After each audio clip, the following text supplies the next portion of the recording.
All right, ladies and gentlemen, I just wanted to hop on here and talk about something that I saw today. And in fact, my wife sent this to me again. And so, two episodes in a row, two videos in a row about something my wife sent me. But it's on a really serious topic and really sad topic. So, recently, this is what my wife sent me. There was a young man, I think at the age of 16 or something like that. And let me preface, I need to be really careful here about what I say and how I go about it. I don't know anything about this family. I don't know anything about this young man, and so I don't want to make any assumptions here, but I do want to try and learn, help all of us learn from what happened here and how we can actually combat this going forward, because I think it can be a very real thing. So there's this young man about the age of 16, and I don't know what he was involved in. Could have been things like pornography, and I mean, things that your regular 16-year-old boy kind of gets into these days.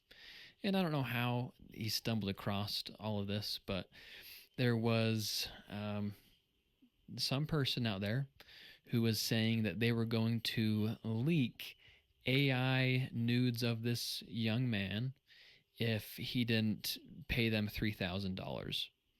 So they were blackmailing him with these AI nudes. They weren't even real nudes of him. And what ended up happening is the boy ended up taking his life. And I don't know, again, I don't know this young man. I don't know the reasons behind all of this, but I imagine a lot of it came from embarrassment, shame, fear, worry about what others would think of him, about what his family would think of him, his friends, if all of these got out, right? Because I mean, AI is so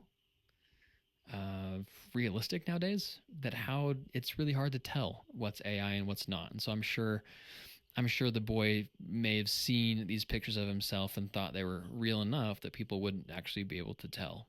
Whatever. Um, Something along those lines. So I bring this up and want to talk about it because I think we can do a lot better as a society to actually talk more about pornography and talk more about sex more openly and to normalize those conversations. I know it can be embarrassing, it can feel awkward, it can feel weird to talk about these things with your kids, with your spouse, with your friends, with your family. It can feel really weird, and depending on your culture and how you grew up, it can be a taboo subject.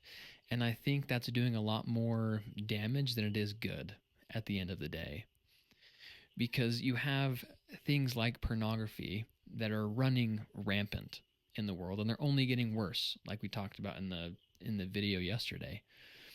So what are we actually going to do about that as a society, right? Because there's no getting rid of pornography. You can put on all these filters, do all these things, and try and get rid of it, but it's not really not going to do a whole ton at the end of the day. If someone wants to find pornography, they're going to find it, even with filters. So as a parent, or as a husband, a wife, I think it's worth sitting down and having conversations with each other about pornography. If you have a pornography habit, if that's something you struggle with, be open about it. Remember that statistic in the last video there. Pornhub alone reported having 110 billion visits over the course of the entire year. Now, as scary of a statistic that is, I think it's also comforting knowing that there are that many people that actually struggle with it. Obviously, 110 billion, that's, a lot more people in the world, but you get what I'm trying to say. There are a ton of people that struggle with pornography, and more than likely, your friends, your family members, all possibly struggle with it at this point. And so, the best way to really combat this is to be open about it, right? Imagine if you were sitting down at the kitchen table with your family and you can be open and have an honest discussion about when the last time is you looked at pornography or that you just saw pornography, and you can be open with your kids can be open with you. Imagine that, and imagine how powerful that is when it comes to combating addiction and combating those compulsive behaviors that come with pornography. So I think we've all heard that pornography does not portray the norm when it comes to sex or when it comes to just sexuality in general, right? Pornography is very skewed and does not portray actual reality. So if that's the case, then what is reality when it comes to sex? When it comes to porn use, whatever it is, what is the reality of that? And that's the thing, is we don't talk about it. So how are you actually going to know that that's the norm, if, or what's the norm, what the norm is, if we don't actually talk about it?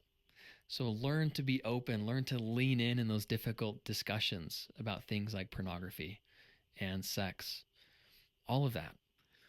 We need to teach our kids and to teach our family, our friends, what normal actually looks like, because they know that, at least most people know, I think nowadays, that pornography is not the norm. Pornography does not portray the norm. So don't expect to learn anything from that. But then we don't go into talking about the other side of things, talking about what is actually normal then at that point. So we need to just be more open, be more honest, and realize that a ton of people struggle with pornography. And if you are one of those people, it's okay. It is okay that you are struggling with pornography. Again, 110 billion visits over the course of an entire year. That is just an astronomical number. It's crazy. So you're not alone in this struggle. Most likely you have a close friend who struggles with pornography as well. If you're a woman, you may have a girlfriend that struggles with pornography as well. The rate of women who struggle with pornography is going up just as well as men. Obviously, they're a little different there, but the rate that women are looking at pornography and struggling with pornography addiction is going up. And so just because you're a woman, don't think that your friends may not struggle with this, because odds are they actually might. And you're never going to know if you don't ask, if you're not open about it. I know that can be scary. All of this is easier said than done, right? Because it involves you, it involves your character, it involves, I mean, you have all these feelings of fear, embarrassment, and shame, like the young man we talked about in the at the beginning of the video, right? You have all these feelings that can cause make you feel like you don't want to be here anymore. When in reality, I think a lot of these situations can be avoided with normalizing talking about sex and pornography and being open about it, and realizing that if you struggle, or if your friend or family member or your kid struggles with pornography, it's okay. And letting them know that that's okay, and it's normal to be able to, or normal to be drawn towards these things. It just means your brain's working how it should at the end of the day. If pornography is something that you like, it makes you aroused, congratulations. You're normal. That's a good thing. But it's when obviously we go into the using pornography over and over again, we get into the compulsive side of things, into the addiction side of things that obviously we know causes harm. So the earlier on we can start these discussions and being open about these different things, the more we can avoid things that happen to this family. And all the prayers in the world, all the thoughts go out to this family. It's absolutely terrible and should never happen. And I think we as a society can come together and make a difference by being open about it. And it starts with you. It starts with you.